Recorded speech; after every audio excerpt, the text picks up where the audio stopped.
There's a part of this story that I'm gonna highlight that I still find the most interesting, and I've told this story of yours to other people because of this topic. Was it the part where I called it before it happened? No, the part where you like disconnected from life. Oh, dude, and yeah, thought you were gonna craziest feeling. That terrifies me. Okay, I feel like a lot of people have heard this story, but I mean, 2016, going to canyon run with my best friend Maverick in a old 1990 Nissan tin can. He did his own brakes, so he didn't bleed them, so they didn't work. So we were going like 80 miles an hour through a canyon. He slams on the brakes because he up a little bit, and then the back wheel's locked, and then he's just like, oh shit, as we said. He said, oh shit. Slams on the brakes. We probably slowed down to like 65, 70 miles an hour. Flew right off like a right turn. Probably like what, 20, 30 feet tall? We flew, yeah, 30-foot cliff, I'd say. Flew 60 feet over like a parked boat. There was a parked boat here. We went off the hill over the boat. Did you touch the boat at all? No, we cleared it. Oh my God. And landed upside down on a truck, on a parked truck. And if we didn't hit the truck, we hit a propane tank. And blew up. Basically, I snapped my leg. Maverick like his face and up, your leg was broke on the his dash. nose. Yeah, I put my leg on the dash. And they say that that could have saved your life. They said that it did because it would have crushed both my legs had I not had them up because the car like folded. But then also, yeah, a week before that, I had watched a video on YouTube of like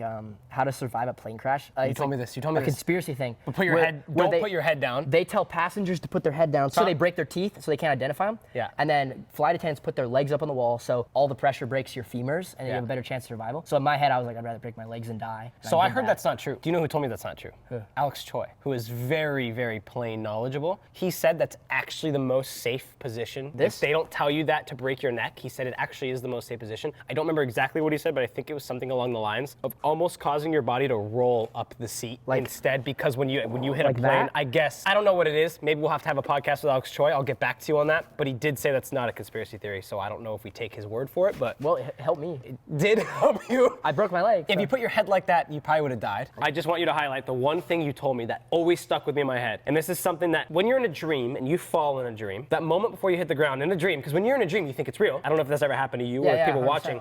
You feel this feeling of like comfort, like, and I imagine it as like your body hits the ground, but your spirit stays in the air. Like you never actually hit the ground. And that's like, okay, this probably sounds like I'm high, but I'm not. That's like what I imagine that disconnection feeling to feel like before, like, say you jump off the Empire State Building. I wouldn't recommend it. Please don't do that. But you told me you felt something like that. Yeah. So what was that like? Like when we were sliding off the cliff, like I looked forward and I saw like the sign that we were about to hit, and then like I saw like where it's just black because it was dark. Yeah. And I was just like, I have no idea what the f*** is about to happen right now. And I just remember I closed my eyes because it was like the last second. I knew we were about to hit this pole, and I didn't want to know when the impact of the pole was gonna come. In my head, I thought the pole was gonna f*** us up, but we took the pole clean out. Oh, I'm sure. So I just closed my eyes, and I remember like feeling the pole be taken out, and then like airborne in the car. Time just like slows down, and I remember literally in that moment I had my eyes closed and I was just like, it was like slow-mo. It felt like I was in the air for like 5 minutes, and I remember thinking, wow, like this is it, like, because I didn't know how long the cliff was. I didn't know we were about to land on. I literally just saw dark. You thought you were dying. Straight off a cliff, and I was like, I don't know what's about to happen. I get goosebumps like talking about it. My brain, like my body shut down.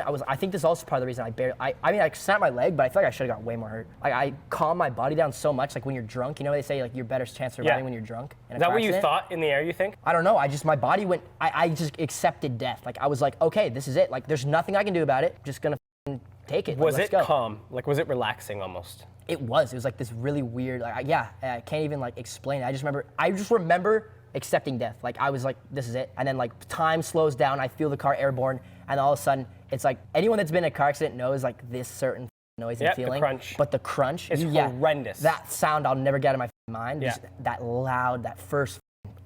Okay, well, you went from accepting death. Did you almost miss out on any sort of like vigorous pain associated with crashing? Was your body still in that relaxed state while it was happening? Nah, so like, okay, so car lands. Yeah. I still think I'm like about to die. So like, I was like, this is it. Yeah. So then crunch. I remember I had my eyes closed still. I opened my eyes, the lights of the cabin in the car came on, and there was like all this dust and dirt because we like landed in a dirt parking lot on a truck. I remember we were upside down, opened my eyes, and then I was like, oh, gotta get out of here. First instinct. Your first instinct, because I always think it'd be, what's wrong with me? Like what happened to me? I opened my eyes, saw everything, and I was like, holy f***. And then I started I took my seatbelt off. I remember falling onto the roof of the car. Yeah. Because we're upside down. Yeah. And I remember laying on the floor like of the car like this, and I had my ankle out, and I was like laying like that. Yeah. And I remember I felt like I could see like a beam of pain. Like I could, like my ankle was like beaming with pain. Like I knew it was f***ing shattered. Okay. Like I knew immediately. I was like, but no fear associated with that? I couldn't feel my foot. Like. Okay. It was just like.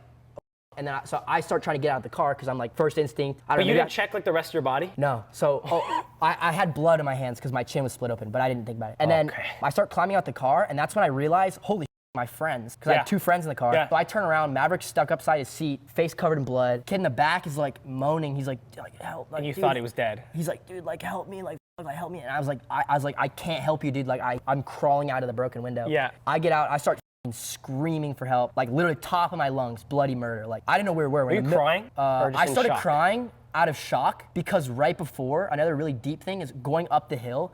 I had this weird gut Yeah. feeling, like I swear God was telling me like, yo, this is not chill. And I remember like I prayed, I prayed before we started the drive, and I started crying because I was like, I told the family that came out because they ended up being like, look, we're coming. We landed in someone's backyard. Yeah. And I remember like telling them like, I literally prayed for this and like I'm alive. Like holy fuck, I couldn't believe I was alive. Kind of. Yeah. Like so I was like crying. And then Maverick, I thought Maverick was dead for a second. He didn't like respond for a while until they got him out the car. The firefighters had to get him out. Maverick was the least injured though, I think, right of everyone. He got a really bad concussion and a broken nose, and then the kid in the back seat, like the seatbelt ruptured his colon or something, some random thing.